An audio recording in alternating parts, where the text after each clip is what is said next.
मैं हूं अंजलि सलूजा और आप देख रहे हैं मृदुभाषी की खास पेशकश नेशनल बुलेटिन, जिसमें हम आपको बताएंगे हमारे देश समाज से जुड़ी आज की वह तमाम बड़ी खबरें जो आपको जानना जरूरी है। तो चलिए शुरू करते हैं आज की बड़ी खबरों का रिवीजन।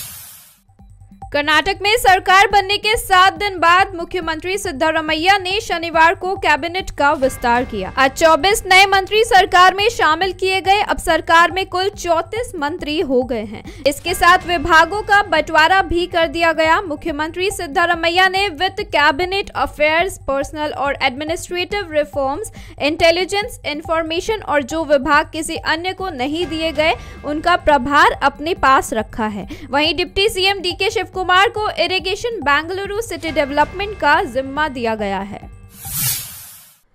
दिल्ली में शनिवार को प्रधानमंत्री नरेंद्र मोदी की अध्यक्षता में नीति आयोग गवर्निंग काउंसिल की 8वीं मीटिंग हुई।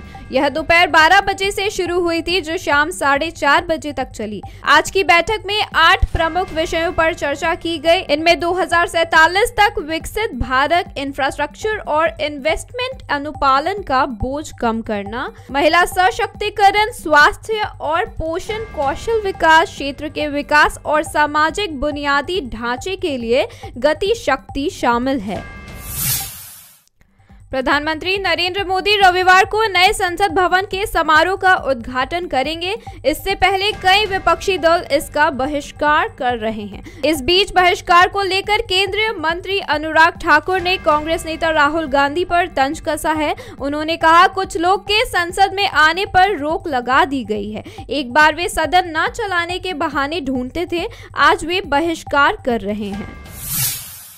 केंद्रीय विदेश मंत्री एस जयशंकर 2 दिवसीय दौरे पर गुजरात में रहे। दौरे के आखिरी दिन जयशंकर ने कहा कि अगर अंतर्राष्ट्रीय पर्यटकों को बढ़ाना है तो हमें अपने अनुभवों को साझा करना पड़ेगा। पहले घरेलू पर्यटन बढ़ेगा, जिसके बाद अंतर्राष्ट्रीय पर्यटक अपने आप बढ़ेंगे। शनिवार को केंद्रीय मंत्री ने गुजरात के नर्मदा जिले में आदर्श ग्राम योजना के तहत गोद लिए गांवों का निरीक्षण किया।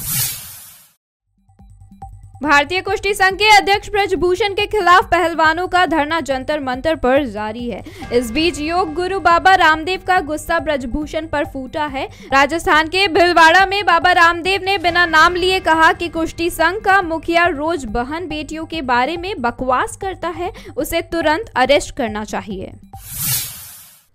कर्नाटक के भाजपा अध्यक्ष नलिन कुमार कटील ने कहा है कि अगर कांग्रेस ने राज्य में बजरंग दल या राष्ट्रीय स्वयंसेवक संघ को बैन करने की कोशिश की तो जलकर खाक हो जाएगी। उन्होंने कर्नाटक सरकार में मंत्री और कांग्रेस के राष्ट्रीय अध्यक्ष मल्लिकार्जुन खड़गे के बेटे प्रियांक खड़गे को जुबान पर लगाम लगाने की नसीहत दी। अयोध्या में बन रहे राम मंदिर के गर्भगृह में स्थापित होने वाले भगवान राम की मूर्ति का निर्माण कार्य शुरू हो गया है। जनवरी 2024 में मकर संक्रांति पर गर्भगृह में यह मूर्ति स्थापित होगी। भक्तों को मूर्ति के 35 फीट दूर से दर्शन हो सकेंगे। रामनवमी के दिन सूर्य की किरणें गर्भगृह में रामलला के ललाट को छुएंगी। इसके लिए खगोल शास्त्र और भौतिकी विज्ञान के विशेषज्ञों की एक टीम बनाई गई है। पश्चिम बंगाल के पूर्व मेदिनीपुर के एगरा में 16 मई को एक अवैध पटाखों की फैक्ट्री में विस्फोट हो गया। इस हादसे में 12 लोगों की मौत हुई थी और कई लोग घायल हुए थे। हादसे के 11 दिन बाद राज्य की मुख्यमंत्री ममता बनर्जी खादीकुल गांव पहुंची। उन्होंने यहां एगरा के लोगों से अवैध फैक्ट्री में हुए धमाके को लेकर माफी मांगी। उन्होंने कहा, एगरा की घटना ने हमारी आंखें खोल दी हैं। अगर इंटेलिजेंस ने ठीक से काम किया होता तो इस हादसे को टाला जा सकता था। सारे जहां से अच्छा हिंदुस्तान हमारा लिखने वाले शायर अल्लामा मोहम्मद इकबाल का चैप्टर दिल्ली यूनिवर्सिटी के सिलेबस से हटाया जा सकता है। डीयू के एकेडमिक काउंसिल ने इसे लेकर प्रस्ताव पारित किया है। मॉडर्न इंडियन पॉलिटिकल थॉट्स नाम का चैप्टर बीए के 6वें सेमेस्टर के सिलेबस का हिस्सा है। दिल्ली के लोकनायक जयप्रकाश नारायण अस्पताल में भर्ती पूर्व स्वास्थ्य मंत्री सत्येंद्र जैन के सिर में खून का थक्का जम गया है।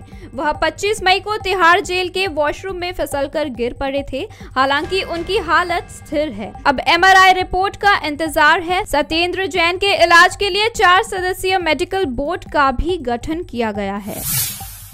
अभी के लिए इतना ही। कल फिर हाजिर होंगे दिन भर की हुई बड़ी खबरों के साथ। तब तक के लिए मृदुभाषी को सब्सक्राइब करना ना भूलें।